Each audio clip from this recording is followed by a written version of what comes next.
Attention, you're listening to The Todd Huff Show, America's home for conservative, not bitter talk and education. Be advised, the content of this program has been documented to prevent and even cure liberalism, and listening may cause you to lean to the right.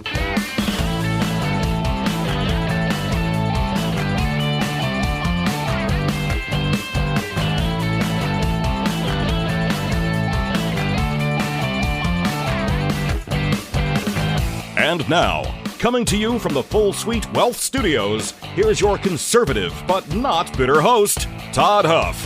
That is right, my friends. You've successfully and ever so wisely tuned in to America's home for conservative, not bitter talk. I'm your host, the one and only, the ever so beloved Todd Huff, the benevolent dictator here behind the microphone, making socialist dreams come true, I guess.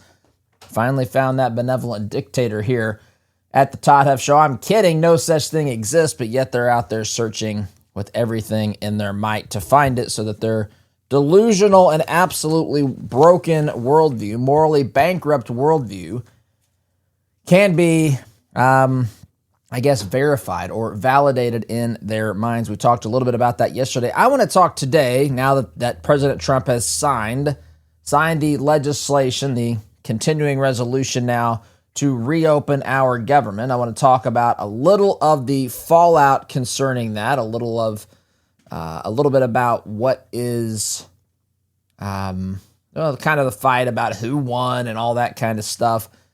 I've got a clip of John Fetterman on The View. I've got a clip of John Fetterman talking with Dana Bash of CNN. I just wanted to play some of this. I want to share with you my thoughts on some of this fallout, and of course we'll do that here, my friends, in due course today. Before I get too far down that path, though, friends, you know that one of the biggest challenges we as conservatives have is finding ways to ensure that our values align with the things that we do. I know that you can manage the things that you do in your own life easily. You can decide what you do for a career, how you educate your children. Gets a little bit trickier sometimes when you look at investing your money, though, because we've been told that you can't necessarily invest in companies that reflect your values. But my friends, things have changed. That used to be the case. It was hard to manage that. But now there are tools and folks out here, like our friends at 48 Financial, who can help you invest in companies that are pushing in the same direction you are. They specialize in what they call biblically responsible investing. They screen out companies that go against your faith and values, so you're not funding things that go completely against your values, your beliefs. I mean, if the tool is there and we believe certain things, why would we not take advantage of it? And that's what 48 Financial is here to help us do, to take advantage of those tools. They help do all the heavy lifting for us. All we have to do is take an assessment that we can go complete at 48financial.com/Todd. Again, 48financial.com/Todd. Take a quick assessment, and they'll tell you to what degree your current investments align with your values. 48financial.com/Todd. 48 Financial, because your money should work for your values. All right. That being said, let's get into the content of today's program. I want to start by talking about the fallout from the shutdown. The shutdown is now over after 43 days, my friends. This was longer than the 40 days and nights that, 40 days and nights on the Ark. This took 3 days longer than that. Congress has passed temporary funding bill. We went through the details of this earlier in the week. Essentially, 3 of the 12 appropriations bills are funded through the fiscal year. That's September 30th of 2026, believe it or not. The other 9 bills are not funded long-term. They're funded through January 30th, 2026. Here we are nearing the end of November, so we have just a little over 2 months before we're going to be staring this in the eye again. this should be something that Congress begins talking about right now. How they avoid another shutdown on January 30th. They should begin negotiating and dealing with these things. And of course, we always have to deal with the reality, the possibility that the Democrat Party is going to be engaging in political theater here. So just be prepared for that. So this is set us up for a redo potentially of a fight just like this at the end of January. We will see. But what did we learn? What did we learn from this situation? Well, there is a lot of this we already knew. Some of this was reconfirmed. There's a lot of frustration out there. The left, I would tell you, as I've said pretty consistently on this program, the left is upset that Republicans didn't negotiate on the Affordable Care Act, the Obamacare subsidies. That was not part of this shutdown. That wasn't part of a clean CR. Republicans have told them that they will have the discussion, but there's no guarantee that this will see its way past the filibuster in the Senate, which of course requires 60 votes to get passed. So we will see what happens there. I don't think that these subsidies, who knows what's going to happen with how they put the focus on the issue and turn up the pressure on some more moderate leaning Republicans and so forth. But, there's a good chance that these subsidies don't get passed. Of course, if that happens, if the vote, if it never passes the Senate, which again is a fairly decent chance that's going to be the outcome, the extension of these Obamacare subsidies, which again, if you didn't listen earlier in the week, that's okay. I'll repeat myself here. So what the fight about is from the Democrats' perspective, or at least what they want you to think it's about. I don't know how many people genuinely believe this and how many people are doing this because they think it just simply gives them a political narrative that helps them. Remember, this is a party that is in absolute disarray. This is a party without leadership. This is a party without a rudder. This is a party that the only time that they seem to get any traction is when they have these elections like, say, with Zohran Mamdani in New York, when the individual is a leftist, a socialist running the city of New York. And that doesn't work on the national stage. And so Democrats, the base, of course, of the Democrat Party is very socialist, very, very far to the left. Some of them are godless, extremist, radical leftists. And so they get excited about this. But when it comes time for bigger national elections, they want to pretend that they're not these socialists because that typically doesn't work, thankfully, on the national stage, although they certainly are gaining some momentum. And of course, the candidate matters a whole lot. A candidate like Zohran Mamdani, for several reasons. He's articulate, well-spoken. They can talk about his race and ethnicity, make that part of this. If you vote against him, then you're voting against people that look like him, that sort of stuff. But he became an individual that could carry the socialist message across the finish line in New York City. So this is the point of tension here. Democrats in the base of the Democrat Party, the most energized are those who are the most extreme radical leftist. These are the ones who have been stirred into the greatest frenzy over President Trump and how dangerous he is.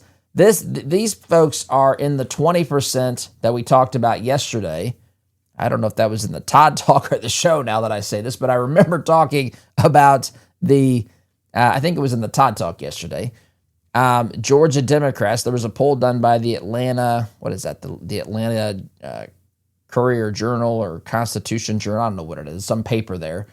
They did a poll and found that 20% of Democrat voters in Georgia find that the number one issue that they believe exists politically today is that Democrats need to be the opposition party, just oppose President Trump and MAGA Republicans. We talked a little bit about that. What does that look like? What does that mean? They don't know. They've just been stirred into a frenzy. They have to oppose Trump at every turn.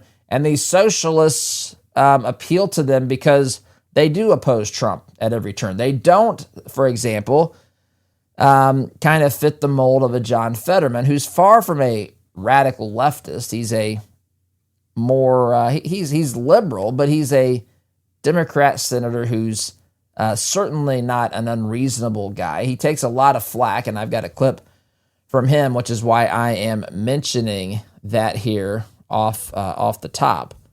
But this is, sorry here, let me make sure I get the right link. But this, the fallout from this is that there's tension. It's been exposed. There's tension within the Democrat Party. There's tension within the Republican Party. I've shared this with you. You know this. We've talked about this for some time. There's a fight for control of both the Democrat and Republican parties, and those two groups include Democrats who are radically left socialists in the Democrat Party and more traditional liberals in the Democrat Party. In the Republican Party, there are the conservatives, and they're the more moderate or country club Republicans. And so there's fights within the fights politically in this country.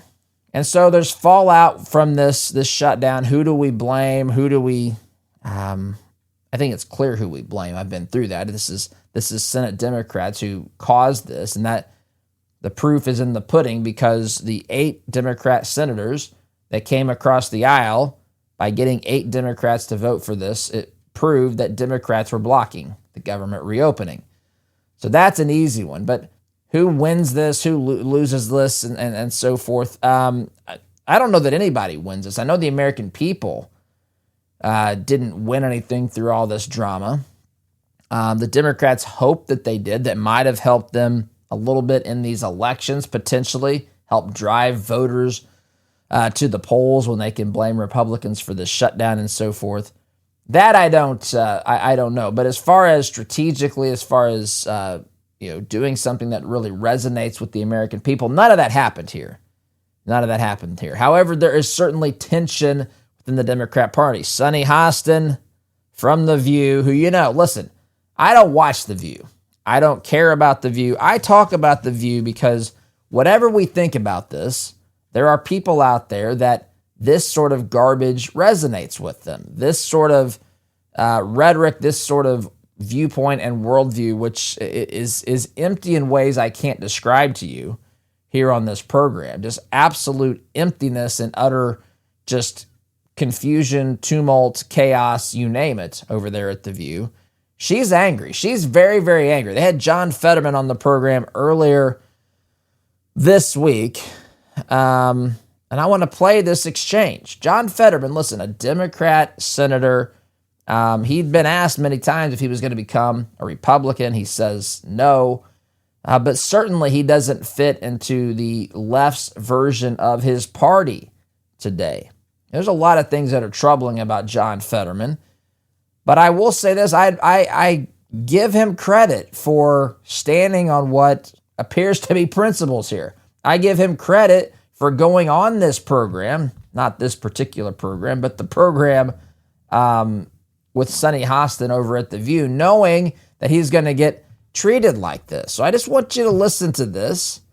This is some of the fallout. This is, again, these are 2 Democrats. You have one who's Sonny Hostin, who's further to the left. You have one with Fetterman, who's a liberal, but a guy that's at least reasonable that you can have a conversation with.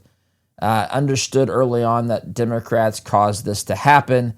Has been on the side of reason many times, much more frequently than most people on the political left are. So I want you to hear this conversation. I think it's worth just acknowledging. This is the fight. This is the fallout. There's a lot of anger here. So when we get to whatever this negotiation is going to look like for long-term funding, the possible continuation of these Obamacare subsidies, which, by the way, I started to tell you, the Obamacare subsidies, we've always had Obamacare subsidies. They were part of the original package.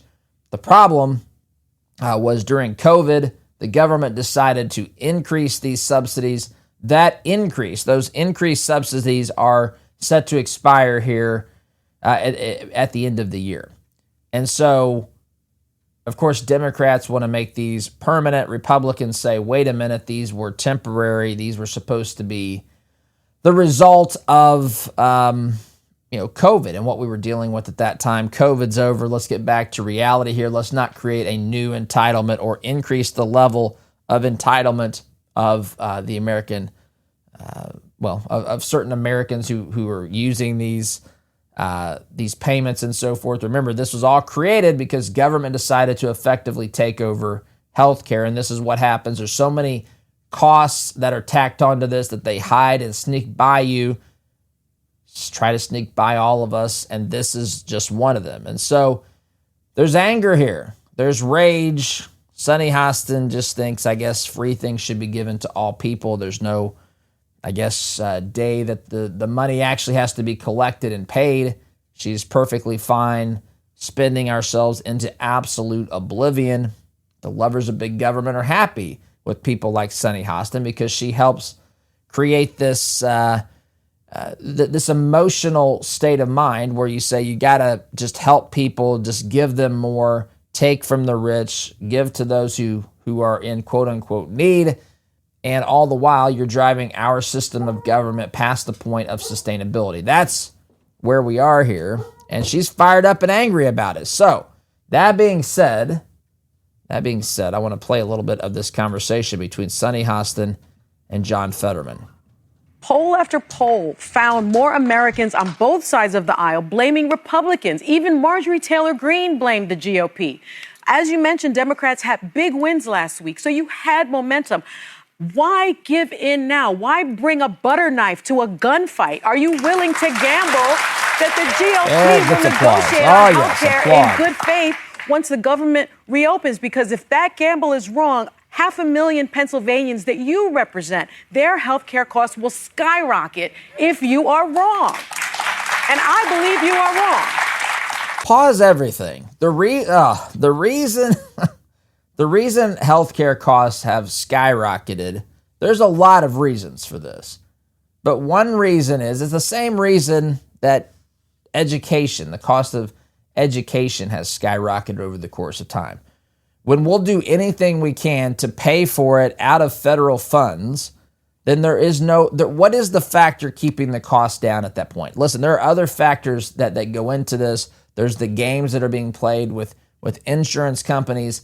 There is the lack of transparent pricing in our healthcare system. There's a lot of factors here.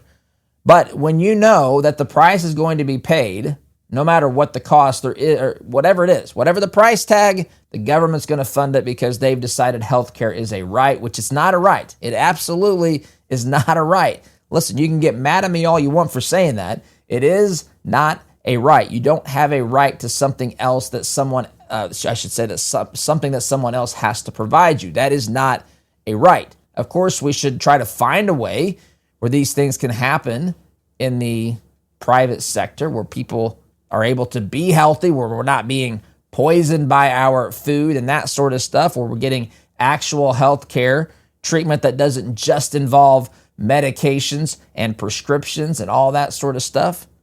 We should look at the total picture of health and not just pushing pills. There's a lot of factors here.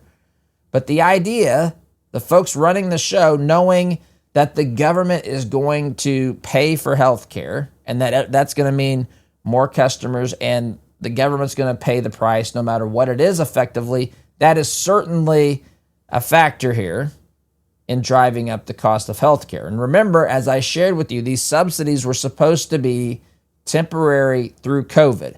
And this is a lesson.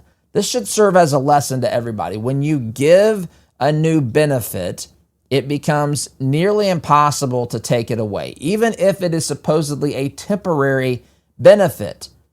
What you do is you've created a level of dependency. This is one of the massive problems. This is one of the reasons why socialism will never work. It's one of the things, the Pilgrims, we're getting close to Thanksgiving. I'm going to tell the true story of Thanksgiving here in a couple of weeks in memory of the late, great Rush Limbaugh, who used to do this every year. That was my favorite episode of his, which I had a lot of favorite episodes of his. But it also is my favorite episode that we do every year, the true story of Thanksgiving. And the Pilgrims learned what happens when you have a socialistic mindset. It is not good for the productivity of the group. It creates laziness, it creates dependency. And when there's incentive and free markets and capitalism and so forth, then people have a reason to work harder or smarter or what have you. And we'll get into all of that. But at the core of this problem is this mindset. Socialism fails. The more things you have that the government provides for people, the more things it's going to continue to provide for people, because we've created an expectation. We've created a dependency, and that is not a good thing. That is not a loving thing either. Listen, it is not good to teach someone to be dependent on somebody else. Listen, and I don't mean that in some like self-made man approach. I just mean it as we all are first and foremost responsible for ourselves, for our families.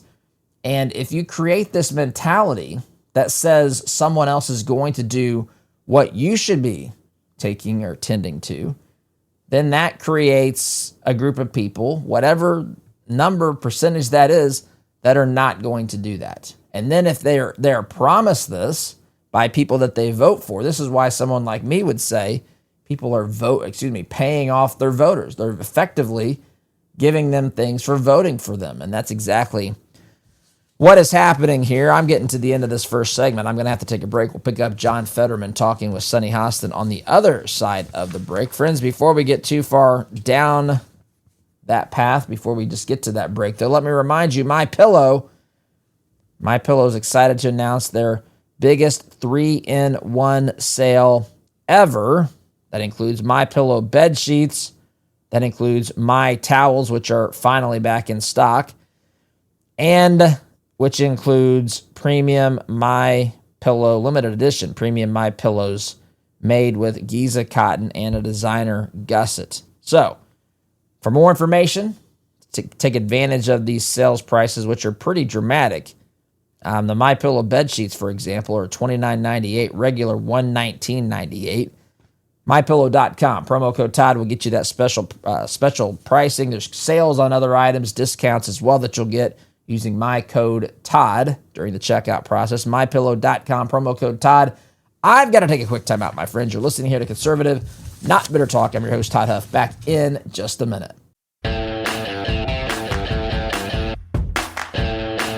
Welcome back, my friends. Playing a little bit of a soundbite. John Fetterman, he's not even responded yet to Sunny Hostin. I cut it off before his response. We're going to pick that up here as we venture through this segment and we play this soundbite. So, Sunny Hostin basically said, you're negotiating with Republicans. There's no guarantee that they're going to fund or, continue these subsidies for Obamacare. This could affect 500,000 Pennsylvanians and the cost of their health care. They're going to skyrocket. And remember, she wants you to think that the problem is the government isn't providing enough assistance. I want you to know that there's a lot more going on here, and the government is refusing to allow the private sector to truly solve this problem, the problem of healthcare. There's a lot of problems here. I don't want to make it sound like it's just an easy, snap your fingers sort of fix. There's a lot of underlying problems, a lot of systemic problems when it comes to how this nation deals with healthcare. And this is the most simplistic, simple-minded, I should say, solution. Meaning, well, it's expensive, so give people more money to pay for it. How about we think about ways to drive down the cost? By the way, giving people money to pay for this is not the way to drive down the cost. Free markets will do this. You heard me say earlier this week, maybe again last week, I don't remember, Milton Friedman said on average, government running a certain industry or government being involved in something typically causes it on average to cost twice as much, and sometimes more, And I would assume the government's involvement here has caused the healthcare industry, the health insurance industry, to be twice as expensive. I don't doubt that one bit. It might be much more than that. But so she's asked him, why did you give in to this deal? The polls said you were winning.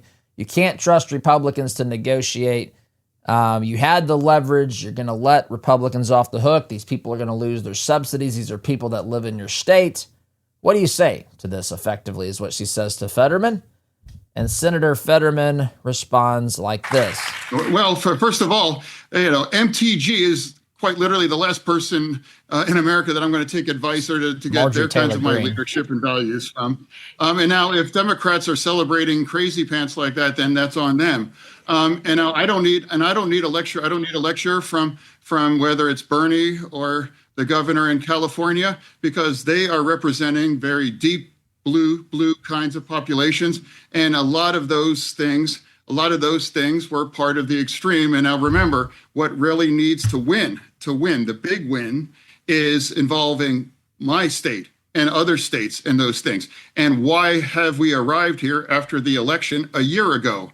We got to forget some of the things that cost us that election. Or now for me, it's like, that's why I'm trying to remind people that kinds of the extremism, we can't return to those kind of things and realize we need to find a way forward. And I would like to, rather than cite MTG, I'm going to cite one of the new governor-elects saying that my election is not a green light to continue the shutdown, because I promise you, this isn't a political game. It is viewed by many of us, but the reality is 42 million Americans now not sure where their next meal is going to come from, and because we vote like that, or people that haven't been paid for 5 weeks now, and that kinds of chaos. Okay, so that was his response. Obviously, that was a longer conversation, but it gives you an idea of the rift in the Democrat Party. Fetterman says, I'm not going to take a lecture. I don't need a lecture from Bernie Sanders or Governor Gavin Newsom. They're in blue states. They've been radicalized, Fetterman says. Fetterman says, look, he didn't say this specifically, but he kind of did. What works in those states is not going to work for the Democrat Party as a whole. If we think that running on spending more money, being more progressive, so to speak, if we think that's going to work, we are in for a rude awakening. So there's tension and turmoil and tumult and chaos out there. There is a lot to be had here. Now, I do want to say this as well. I do want to play one more. I think I got this clip here. Fetterman was also on CNN.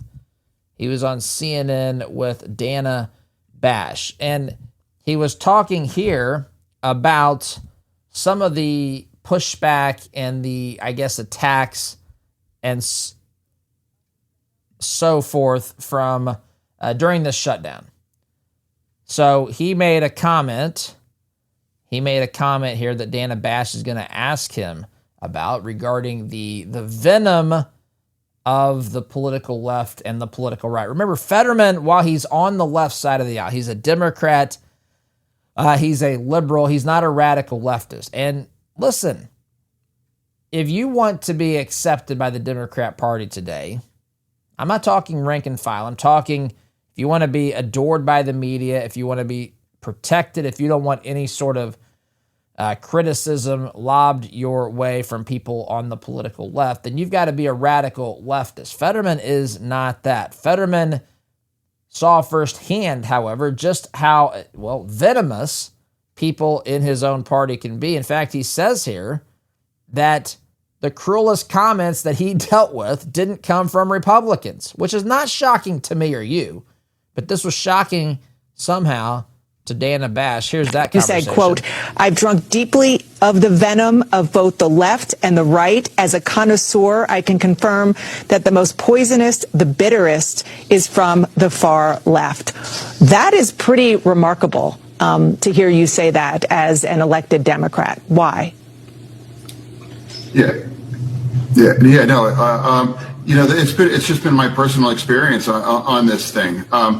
And when I asked my digital team, I said, we're on all the platforms. Really, what's kind of the harshest? What's kind of the most personal? And the answer was immediate. He said, "Oh, blue sky. It's blue sky." Yeah. And the difference is, the right would say really rough things and names. Some names I won't repeat on TV, but the on the left, it was like they want me to die, or that we're cheering for your next stroke, or that's terrible that depression won. Why couldn't it depression won? And I hope your kids find you. They even have like the graphic. Yeah. Just listen to some of those things. Listen to what they say to Fetterman. We hope you die. We hope your kids find you. We wish depression would have won. Fetterman came out and said he struggled with depression. He's had a stroke. Maybe the guy can have the left says, we hope he has another stroke. This is vile, venomous. This is evil. This is wicked. This has no place. Listen, I said the same thing when these things were said about Charlie Kirk, his family, people celebrating his death. The similar things have happened here with Fetterman. Some of the responses he's gotten from the same people. These people on the extreme radical left, they are godless. They are just living deeply in their sin and wickedness. They have no remorse about anything. They want their political enemies to literally die. They want their political enemies to die. This is what happens when government becomes your God. This is what happens. You produce, there are religious zealots out there in the world. You produce religious zealots for politics. You produce a political zealot, whatever you want to call it. But government has become God for these people. They fall at the altar of government and worship. And if somebody interferes with what they believe, with what their particular sectarian beliefs are in this religion of government, they want you to die. They want you to be sacrificed. They want you to suffer. This is sick. This is evil. This is wicked. Fetterman says a little bit more here. I'll get this in before we have to wrap this segment up. They have like a stroke, in your head, cheering at that. Yeah, and they How said was that. Surprised by this? I remember one. They claimed, the doctor let us down, and why did they have to save his life? Just really, I just can't imagine. People are wishing, I wish he dies, or I want him to die. Literally cheering for a stroke. Yeah. And I don't know what the kind of a place where that comes from. Yes, you do. That's much different than just calling me a name. That's really been consistent, in that community online. Yeah. Yeah. The left is venomous. The godless, extreme, radical left is out of control, venomous, and completely wicked and depraved. That's what it is. What do you mean you don't know? Dana Bash acts surprised here. More on this after the break. I'm at the end of my segment. Friends, if you're curious about Kratom, if you want honest answers before you try anything, you're invited to their weekly tea talk. Well, to Christopher's Organic Botanicals weekly tea talk, which happens every Thursday night. That's the night, 7 p.m. Eastern. No pressure, no sales tactics, none of that stuff. Real questions getting answered, how it's used, how to stay safe, what to avoid, all those sorts of things. Education should come first if you look at using Kratom, and that's what you can get here during Christopher's Organic Botanicals weekly tea talk. So that's tonight, 7 p.m. For more information, go to their website, Christopher'sOrganicBotanicals.com. That's Christopher'sOrganicBotanicals.com. I think I'll even put that in today's newsletter so you can click on that link if you want to jump on that call and have your questions answered. You can sign up at ToddHuffShow.com. Friends, I got to take a break. Quick time out. Back here in just a minute.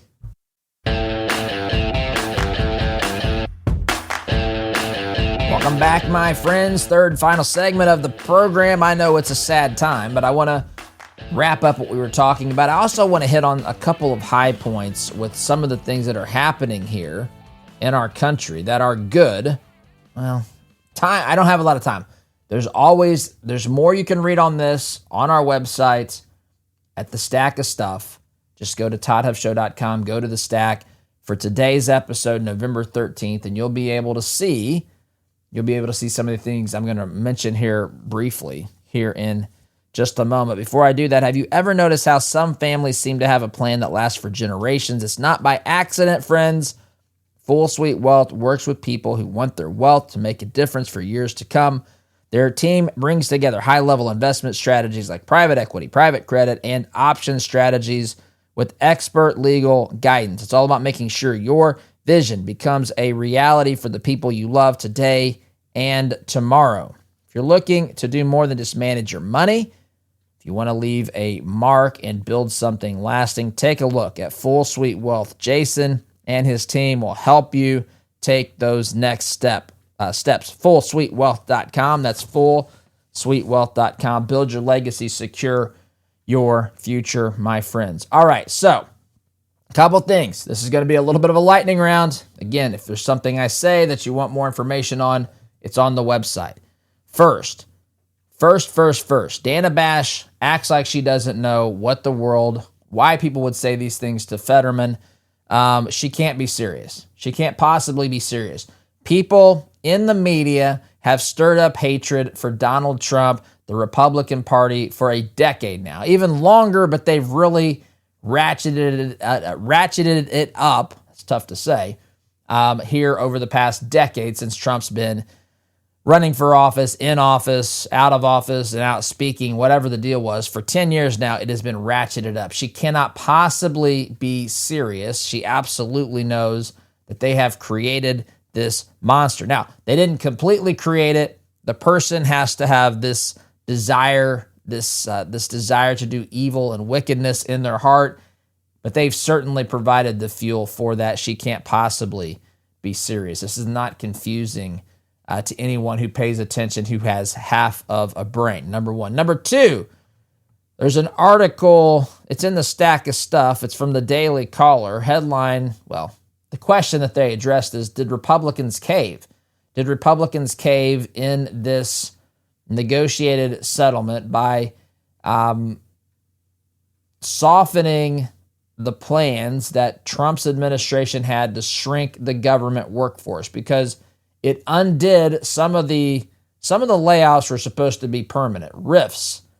And the deal said that all those RIFs were going to be, no one could be RIFed. Everybody was going to be brought back, and there couldn't be any more RIFs until I think it's the end of January. So look, I mentioned this early on in this shutdown, probably 40 days ago, maybe 5-6 weeks ago, that this was going to be something that Trump was going to have the opportunity to do. We were, as usual, ahead of that curveball here. Told you what was coming. They took those steps. Republicans undid that by negotiating or working with this negotiated deal.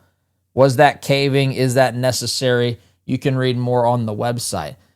What I really want to get to and just touch on here in the final segment, again, I wish I had more time. I simply don't. Friends, there has been such tremendous success. I don't know, Trump posted, I think Trump posted, crime statistics on probably Truth Social. I don't have that in front of me. I just had this article in front of me that shows Trump touts falling crime rates in this city, the city of Chicago, after ICE showed up in full force. Okay, so it's a graphic on Fox. Rapid Response 47 on X reposted that graphic. So here's the graphic. Since the start of Operation Midway Blitz in Chicago, that's when they sent ICE in to do enhanced operations there. Since the start of that, which has been a couple of months now, I think, homicides are down 16%. Shootings are down 35%. Robberies are down 41%. Carjackings are almost cut in half. This comes from DHS Assistant Secretary Tricia McLaughlin. That's the source of this. It's on Fox News as a graphic. They've reposted it on X. Transit crime is also down 20%. Folks, and then Trump posted on social media here. I don't have time to read that. It's at Truth Social. It's in the article if you want to see that. But this is what happens. This is what happens when you have people involved that actually want to fix crime, the crime problem that we have. Also, headline at the Epic Times. This is also in the stack of stuff on the website. If you want to view it, take a read. I don't have time to spend talking about this because I'm down to the final 30 seconds or so. Headline here: 101 missing children in Memphis have been rescued by U.S. Marshals. 101 children in Memphis have been rescued by U.S. Marshals. It is remarkable what happens. Listen, the left is lawless.